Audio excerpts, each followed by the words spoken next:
we return with a new bottle, something that's been maybe gone under the radar a little bit more than we thought it should have because of another Campbelltown distillery that launched something at around about the same time. But this week, I've got my hands on the Glen Scotia 12-year-old. What I'm going to do is get it opened and get it in the glass, and then we can have a wee chat about what is going on with it. Brand new, just released. But the first things first is what type of pop can we get? That's a good one.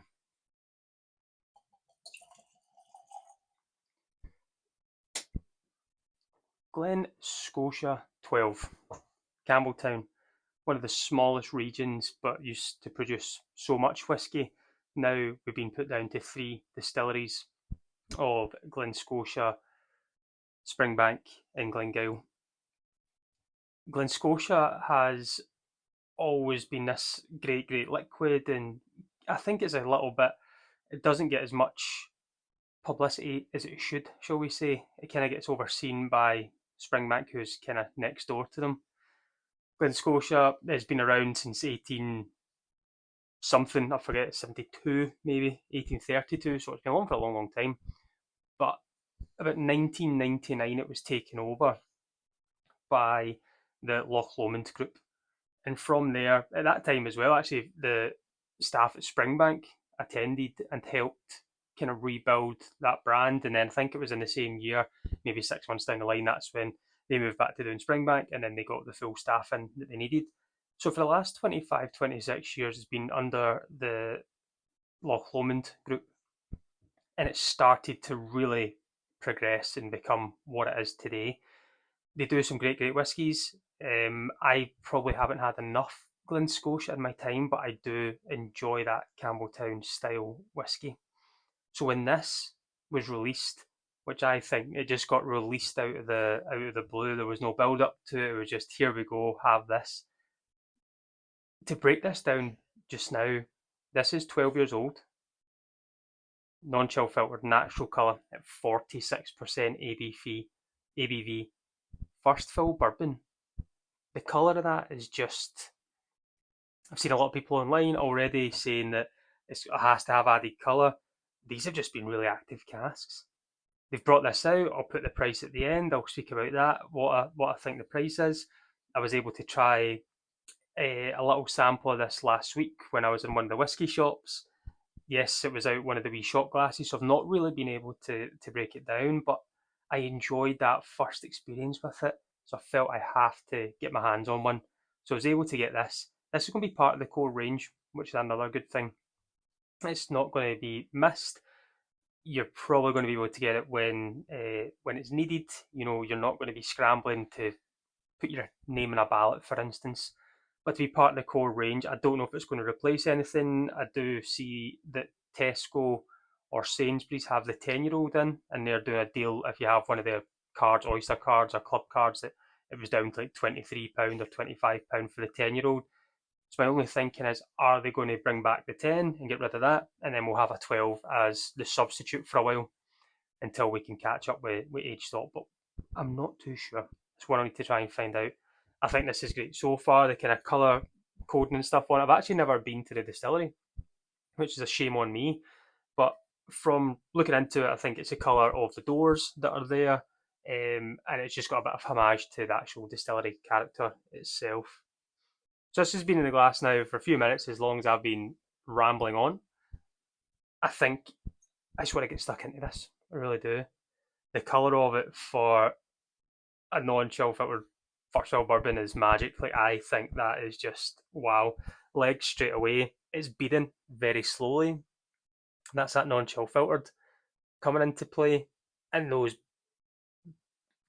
first fill casks are just being very active and reactive to what that spirit's doing. I just wish I had a 8K camera to show you what that's doing just now. How slowly that's coming down. It's like treacle. It's just straight away. It has that kind of Campbelltown. It's like a wee sign off. All come for me. Campbelltown whiskies have just that soft little ocean kind of sweet, salty air. And I always say it's like having a glazed donut walking by the beach as the waves crashing. It's kind of something I always get from that Campbelltown note.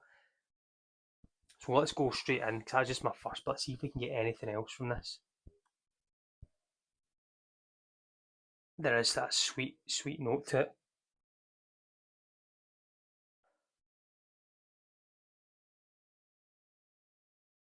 It is close to a kind of baked brown sugar topping. There is an underlying note, there is a pineapple note that they talk about as well. It's not barbecued, it's just that soft, been laying out. It's pineapple brown sugar. Soft bit of salt, that, as I say, that kind of little bit of sea breeze there. I know it says tropical, and I don't want to say tropical, but it is tropical. The 46%, I would even say it feels like it's less on the nose. There's nothing offensive in this. There's nothing that's just blows you like, whoa, what is that? It's brown sugar, pineapple, a little bit of coastalness. There's that toffee note. It's got such a nice nose. Well, I'm looking forward to getting this in the palate, so slange everyone.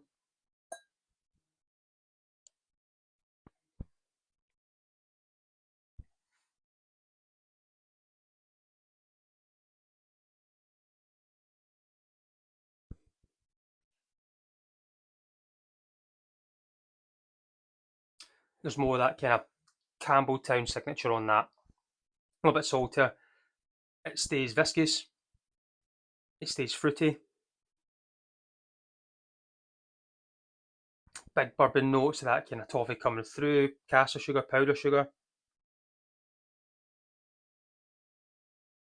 There's a little bit of that kind of mowed farmland, like mowed crops from the barley as well. That kind of sweet barley sugar, which I don't usually get. I usually get that in younger whiskey, but there's that soft kind of wartiness to it. It's magic. Well,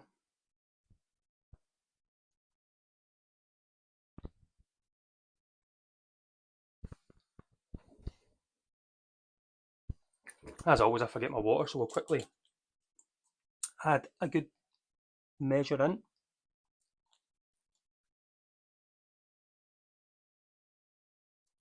Last one to really open it up. And let's see if we can break down anything else in this.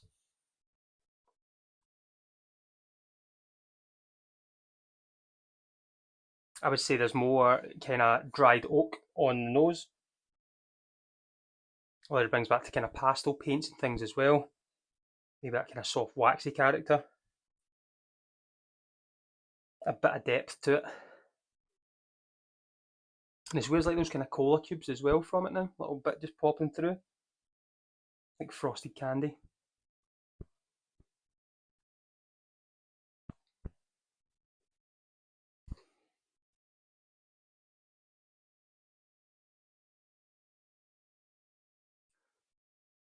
The water quietens it down for me.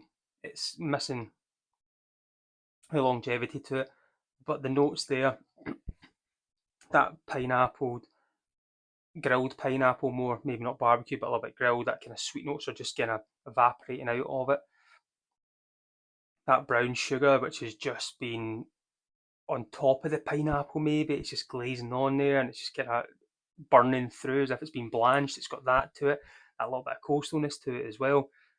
It's oily, it's waxy, it's got everything you kind of want in a whiskey. And if we get to the price point, the main point just now, I got this for £40 and 50p.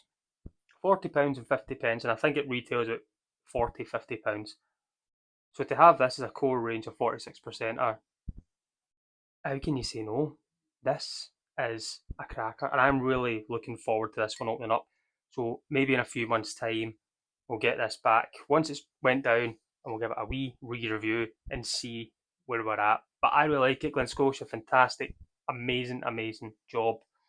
I can only say one thing: is congratulations on bringing out amazing whiskey at a great price point. But guys, let me know if you've tried this one yet. If you've got the same views or anything different, leave a wee comment below. But as always, I've been Kevin. For Let's Talk Whiskey, and join me next week. Let's Talk Whiskey.